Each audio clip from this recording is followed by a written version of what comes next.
студии Евгения Лебедева. Сегодня утром в Сыктывкар прилетел президент «Лукойла» Вагит Аликперов. Он встретился с главой Коми и представил Вячеславу Гайзеру инвестиционную программу. Как заявил журналистам губернатор, взаимоотношения компании и республики являются образцом делового сотрудничества. Репортаж Любови Лапиной.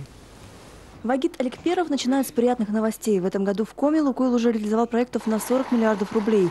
Сумма инвестиций в 2013-м еще выше. Всего же за 3 года компания отправит в регион более 200 миллиардов рублей. Поэтому, отмечает Аликперов, «Лукойлу» очень важна поддержка региональных властей.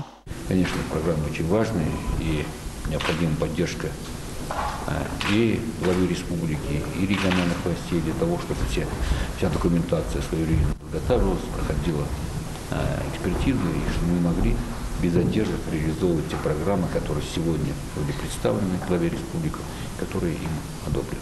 Вячеслав Гайзер подчеркивает, руководство Коми и дальше будет поддерживать развитие компании на территории республики. Ведь сегодня для региона это имеет стратегическое значение. Я очень рад, что вот эти планы наращивания объемов инвестиций, они прямо соответствуют тем договоренностям, которые были достигнуты ранее.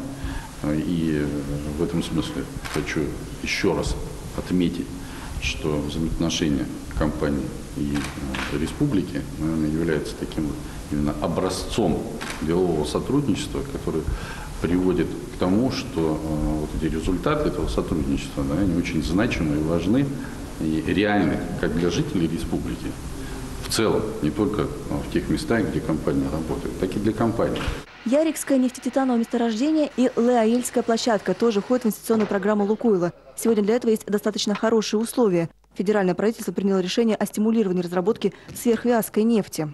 Сегодня компания усиливает инвестиционную программу на Ярикское месторождение, на Лаиош. Сегодня Ярикское месторождение выделено в отдельное подразделение, которое будет подчиняться непосредственно Лукойлу Коми.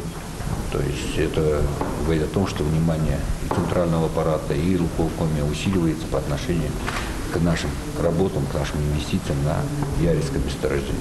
Вагит Аликперов говорит, уже сейчас компания готовит коридор, по которому нефть Яриги пойдет потребителям. Всего же по программе в течение 10 лет объемы добычи может достигнуть от 1,5 до 2 миллионов тонн.